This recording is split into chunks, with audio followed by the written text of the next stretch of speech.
Hi guys, so welcome back to my YouTube channel. So today's tutorial will actually be learning how to build a bank system. That is to say, would be creating a simple banking system with smart contract in order for a user to be able to deposit, withdraw, and also check their balances. You understand? So without wasting much of your time, let's get into it. Now, first of all, I created a Solidity version, of course, as usual, and created a smart contract body. So the next thing I will actually want to create right now is actually the logic behind the project. Now, first of all, think about this. As a programmer, what would actually make this work? You understand? What is the logic behind building a simple bank contract that users can actually deposit funds, withdraw, and check their balances? Now, the first thing you would actually want to do, if you think about it very well, is actually to create variables that will actually do some tasks. So on our own case, first of all, we would actually create a state variable that is basically mapping, basically that will actually be mapping to the uint. Will actually be mapping from our address to an integer, basically, kind of. So let me show you what I'm trying to say. So the first thing we would actually want to do is to create a state variable, basically. Okay, so we'll actually start by creating a variable, a state variable. First one, uint 256 public constant. Now this variable basically is actually going to be minimum ether. Let's say 1 ether. That is how you represent it. Now what I just defined here, which is a state variable, is actually to say we want a specific minimum ether to actually be accepted. In order, if you want to make deposit, you understand, this is the minimum, which is 1 ether, approximately 1 ether. Now the next thing we would actually want to do, this is a state variable. Let me define them as a state variable. So we would actually create another state variable. Basically, this variable kind of is mapping. Now the reason why we'll create this mapping is to actually use it basically while creating a specific function. So this mapping basically is actually going to be like this: mapping address uint 256 public x underscore balance. Now this basically, this mapping, what I just defined there simply means this our address or the person's address to uint. That is to say, you can easily find a person's details, you understand, the amount of balances remaining using their address. That is what I just tried to do here. You will actually find the person's balance using their address, you understand, once you have their address. Now the next thing we actually want to do is to create functions, you understand. So why are we going to create a function now? Since we want to be able to deposit, withdraw, and check balances, the first function we'll create is to deposit. So the first thing we would actually want to do is to create a comment. I actually love commenting, so if you want to see how it works, you will definitely understand it very well. So functions, the first one is the function which is to actually deposit. We'll actually make it public, and apart from making it public, we'll make it payable because we want to be able to deposit, make payments, you understand. So we'll actually be making it payable function.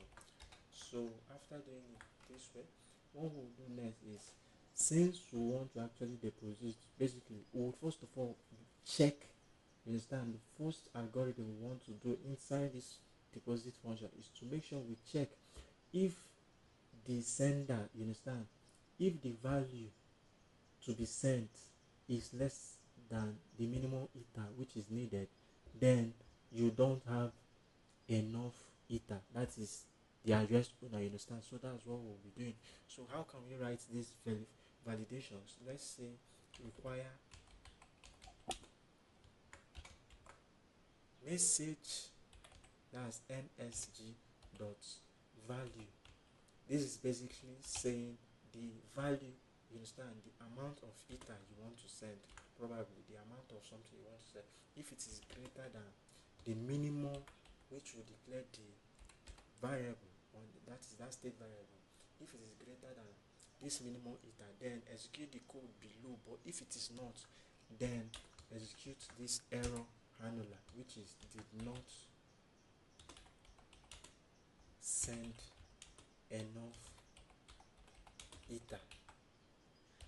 Now basically it should execute the code that will actually come below, which what do we want it to execute immediately once it pass the amount of ether, that is to say if it is greater than 1 ether or equal to 1 ether, basically that is the amount you want to deposit basically. So basically you should actually deposit it, and what we would actually do is to say the x sender, that is this variable basically which is being declared here, this mapping, this balance, to check the balance, right? Basically what we'll actually take now is to say ms sender, which is the sender basically, dot sender plus concatenation, kind of not concat but increments rather, basically. So you can actually say plus equal to, or you can do it the longer way. So I'll actually be using the shorter way. You should understand what I'm trying to do right here. msg dot value. What this is actually trying to say is that you take this x balance, that's the sender itself, equal to the sender again plus msvl. You understand? That is to say the sender making the transaction plus the value itself, it should be transacted. You understand? So basically if it is not enough, it will actually say did not have enough listen. But if it is enough, the sender would actually be able to make the transaction. This is the value of the transaction the person is sending. Now the next thing basically is that this function, basically this is just what we want to do behind this function. Let's actually create a function that will be able to withdraw the funds basically. So if you want to withdraw the funds, let's say function withdrawer,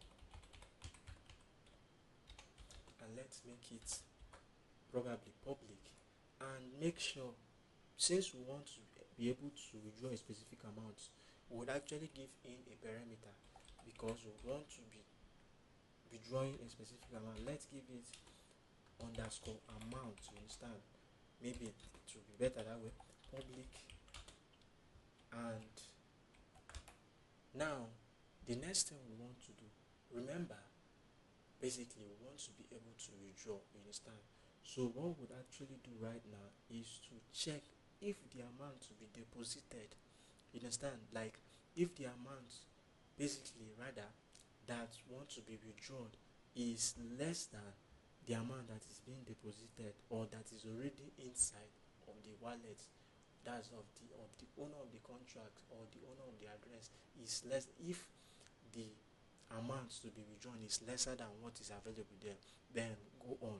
You understand? If not, insufficient funds require, then we'll probably put in x balance, that's this the balance, the owner of the distance, this balance. You understand? So then what we'll do next is to say s balance ms sender, that's the sender itself, that's basically we are assessing it, basically the sender. Then we'll actually say if greater than, if it is greater than or equal to amount basically, then you execute the code below. But if not, give this error that we are trying to, error handling that we are trying to create now, which is to say insufficient fund.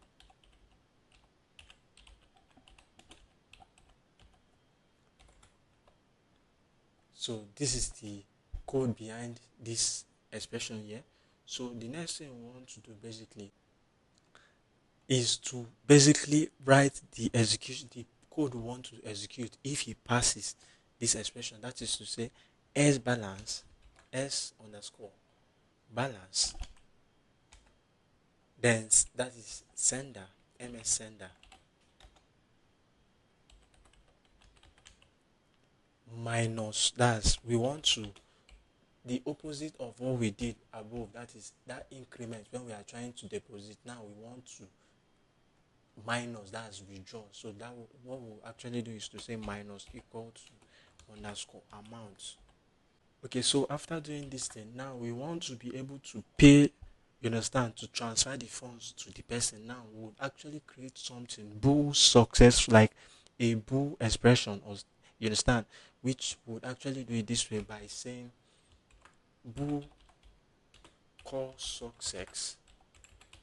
That's when we want to make payments. That's how we actually do it while writing smart contracts on Solidity. Payable, yeah, putting in payable because we want to be able to transfer the funds. Then we'll put in the next this thing basically, which would actually be ms sender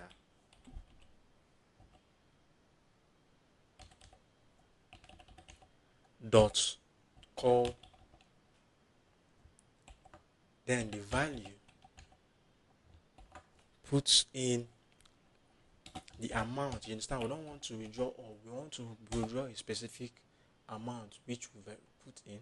That is to say, the next thing we want to do is to say curly braces, quotes.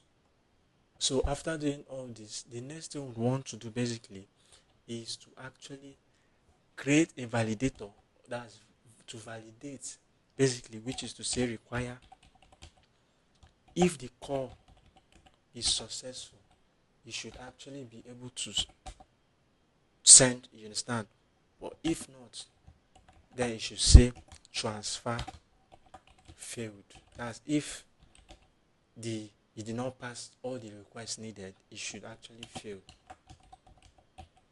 After doing this, now I actually believe we are done with the withdrawal function. The next thing we want to do is to able to do this checking of balance. You understand? So let's create a function that will actually be able to do that. This will just be just like this. So what we want to do is to create a function. Let's name it check balance, and let's actually say we want to make it a pure function because we don't want to actually, or let's make it a view function. We would actually not write on the blockchain, but we read, you understand? So let's make it a view function. So we are actually reading on the blockchain. So view, pure view, like public view, and we make a returns uint 256, and we'll actually give in return. We want to return straightforward, return the X balance, you understand, of a particular address owner. So that is to say S balance, and we put in this. So this ms sender simply means the sender of, you understand, the owner of the address. That's what it means in smart contract. When you see msg dot value is the amount to be sent, you understand, that one is different as well. So with this, I would actually say our contract should be able to run perfectly.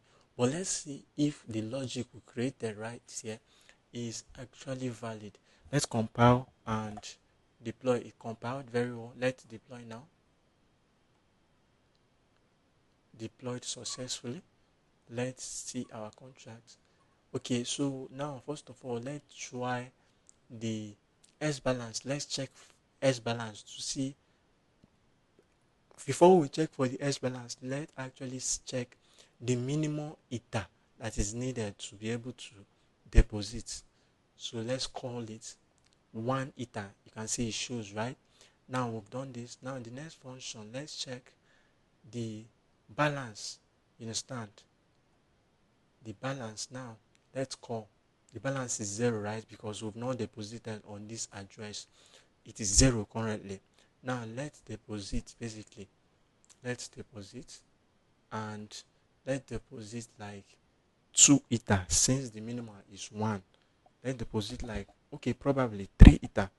1 2 3 4 5 6 7 8 9 10. 1 2 3 4 5 6 7 8.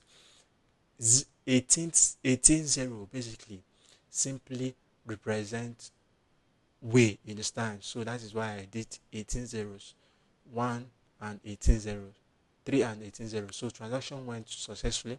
If I were to do below 1 ether, it will tell me insufficient funds, like transaction will not go. Let's try it. I've already deposited, right? But let's try putting below amount. Let's see what will happen right now. Watch the error that will be displayed. It says reverted. That is, the transaction has been reverted. Basically, did not send enough ether, you understand? So, but we've already sent the amount we want. So basically, let's check our balance basically now again. And we have 3 ethers now, right? So basically all the functions are working perfectly. If you still check withdrawal, it will work perfectly. So but I want to, okay, let's check the address. Basically what we would actually do last, let's check the address. Now let's go towards this place and copy the address, the owner sending it, which is from the owner of the account, you understand, making this transaction. Let's take the address. Basically we've copied it and check the balance. Basically we've done the balance, but what we want to do is to actually check the balance at the same time of the sender, you understand? So put in the address and call, it shows 3 ether, you understand? So everything is working perfectly. I do hope you understood this tutorial. Now you can actually create your own simple banking system, and you can go further to actually create a logic. Or if you want me to do more creating of the logic, you can actually comment on the YouTube basically, and I would actually work on that immediately and show you the solutions. So I do hope you understood the tutorial. If you do, thanks for watching. See you on the next video.